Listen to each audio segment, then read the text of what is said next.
తనకి ప్రభుత్వ ఉద్యోగం సాధించిన మొదటి సంవత్సరంలోనే తన ఇద్దరు పిల్లల్ని ప్రభుత్వ పాఠశాలలో చేర్పించి తెలంగాణ ఉపాధ్యాయులకే రోల్ మోడల్ నిలిచిన శ్రవంతి గారు.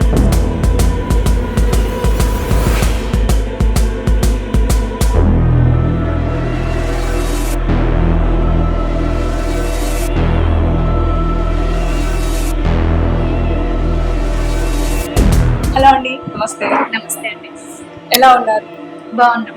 సో మొదటి సంవత్సరంలోనే మీ ఇద్దరు పిల్లలు ప్రభుత్వ పాఠశాలలో చేర్పించారు.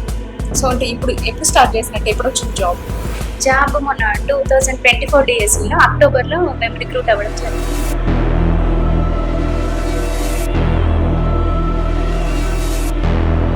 మీ ఫ్యామిలీ గురించి చెప్పండి. చదువు ఎక్కడ, ఫ్యామిలీ కుటుంబం ఎక్కడ? మా స్వస్థలం ఇక్కడే కరీంనగర్ రూరల్కి చెందినటువంటి బహదూర్ కాన్వెంట్. మేము నలుగురం అక్క చెల్లెలం, మాకు బ్రదర్స్ లేరు. మా నాన్న ఆర్ఎంపీ డాక్టర్గా వర్క్ చేస్తుండే మేము చిన్న ఉన్నప్పుడు. బట్ మళ్ళీ మాది ఎంత పల్లెటూరు అంటే అప్పుడు మేము చిన్న ఉన్న టైంలో రోడ్ సరిగ్గా లేకపోతుండే, బస్ లేదు. బస్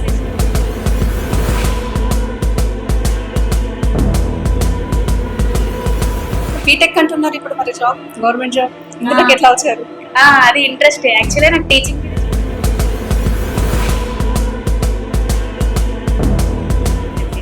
సెలెక్ట్ చేసుకున్నారు, కానీ శాలరీ 5,000 ఇస్తా అని చెప్పి.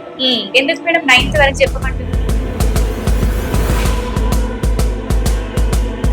నాకు అప్పటి వరకు బీటెక్ చేసిన క్యాండిడేట్ బిఎడ్ చేయొచ్చు అని తెలియదు. అప్పుడే తెలుసు అన్నట్టు. అప్పుడే తెలిసింది. ఫస్ట్ అటెంప్ట్ లోనే క్వాలిఫై అయినా, తర్వాత వెంటనే గురుకుల రావడం, ఆ నోటిఫికేషన్ క్లియర్ చేసిన తర్వాత డిఎస్. సో ఒకదాని తర్వాత ఒకటి ఇట్లా 3 జాబ్స్ అయితే వచ్చేసాయి. 3 జాబ్స్ వచ్చినాయి, 3 గవర్నమెంట్ జాబ్స్. అవును. ఓ సూపర్.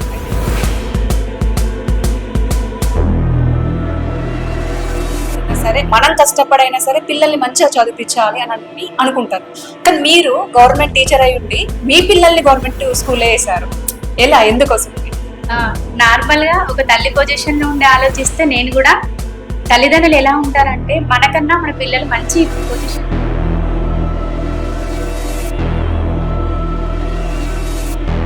సో ఆ జాయిన్ చేసిన రోజైతే 2 అడ్మిషన్స్ వచ్చినాయి. సో తర్వాత మళ్ళీ ఇంకా కొన్ని అడ్మిషన్స్ రావడం జరిగింది. 10 to 15 అడ్మిషన్స్ అయితే వెళ్ళి.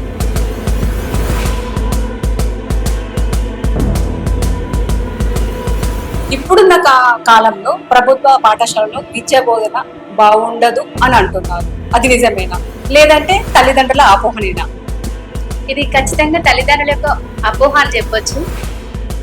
ప్రభుత్వ పాఠశాలలో కూడా చాలా మంది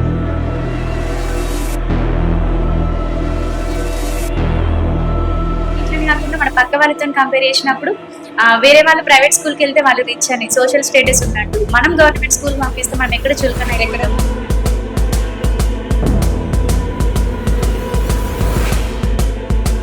ఇప్పుడు చాలా మంది కూడా ప్రభుత్వ జాబ్ కావాలి, ఖచ్చితంగా ప్రభుత్వ జాబ్ కొట్టాలన్నట్టుగా అనుకుంటారు. కానీ ప్రభుత్వ పాఠశాలలో పిల్లల్ని చేర్పించడానికి ఎందుకు సందేహిస్తున్నారు? దాని గురించి మీరేమంటారు?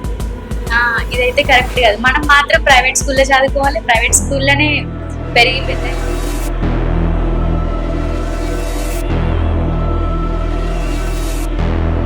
ప్రభుత్వ పాఠశాలను మూసివేతకు గల కారణాలేంటి?